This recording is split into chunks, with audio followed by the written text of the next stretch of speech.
Sahibganj Govindpur highway पर बनने वाले औद्योगिक गलियारा के लिए मौजूदा जेठ के कुमार जोरी को चिन्हित करने के विरोध में पथरा के ग्राम प्रधान नरसिंह मरांडी के नेतृत्व में दर्जनों ग्राम प्रधान की मौजूदगी में सैकड़ों की संख्या में हाथों की तख्ती के लिए ढोल नगाड़ों के साथ पारंपरिक हथियार के साथ बोरियों के डाक बंगला से रैली निकाली गई। रैली पूरे बोरियो बाजार होते हुए प्रखंड परिषद में रैली पहुंचकर ग्रामीणों ने राज्यपाल के नाम सीओ को ज्ञापन सौंपा।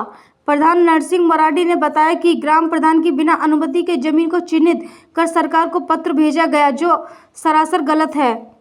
ग्रामीणों ने कहा कि सरकार आदिवासी की जमीन छीनकर उसके रोजी रोटी पर हमला कर रही है।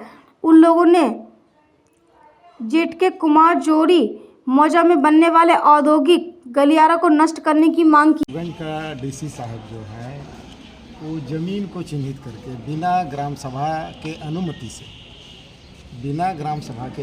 से वो राज्य सरकार को जो है ज़मीन को चिन्हित करके वो पत्र भेजा है। मैंने औद्योगिक गलियारा के नाम से बीरबल कांदौर और तितोलिया में 590 एकड़ जगह, उसमें पैसा कम ब्यौरा भी दिया है, अभी वो याद नहीं है। इसके बाद 2 नंबर यहाँ जो है कुम्हारिया चलधा, कुम्हारिया, रामपुर, कामोगोडा, सरईबिंद, जेटके, करमाटाण, यहाँ 6-7 मौजा जो है वहाँ का भी नाम उसमें शामिल किया गया है।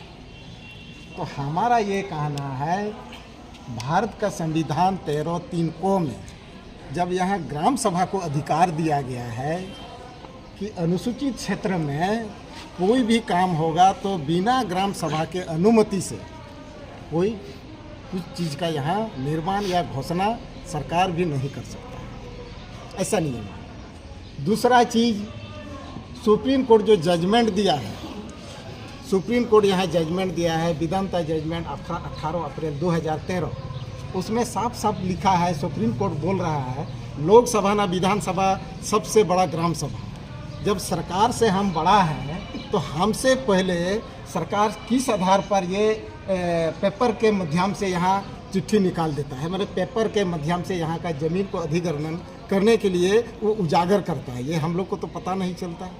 ऐसा क्यों कर रहा है सरकार? आखिर सरकार तो हमारा ही सरकार है, सरकार हम ही बनाए हैं, लेकिन हमारा सरकार हमारे साथ इस तरह का धोखाबाज या धोखाधड़ी क्यों कर रहा है?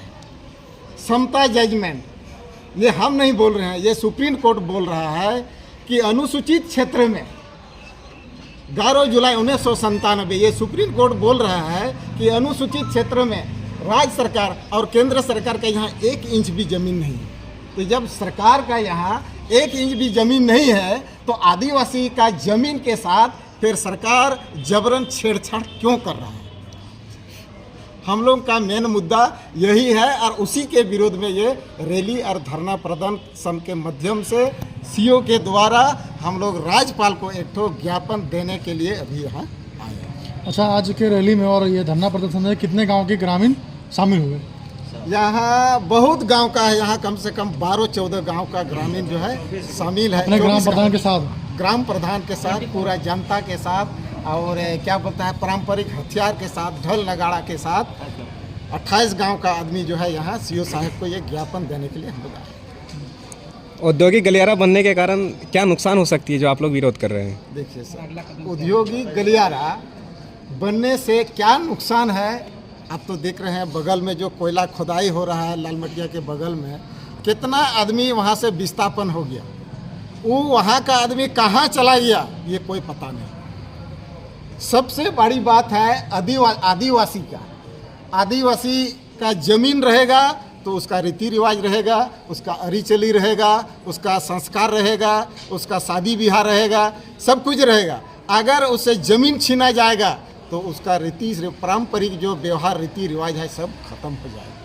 इसीलिए हम लोग विरोध करते हैं कि किसी भी तरीक़ा से सरकार यहाँ ऐसा विकास को ना लाया जाए कि यहाँ इस क्षेत्र में ज़मीन का अधिग्रहण हो। अगर सरकार यहाँ का विकास करना चाहता है तो ऐसा विकास आए कि यहाँ 12 महीना खेती हो और उस खेती से यहाँ का आदमी का जीवन यापन होगा, उसी से यहाँ आदमी लोग गुजर बसर करेंगे। यही मेरा सरकार से अनुरोध है और विनती है।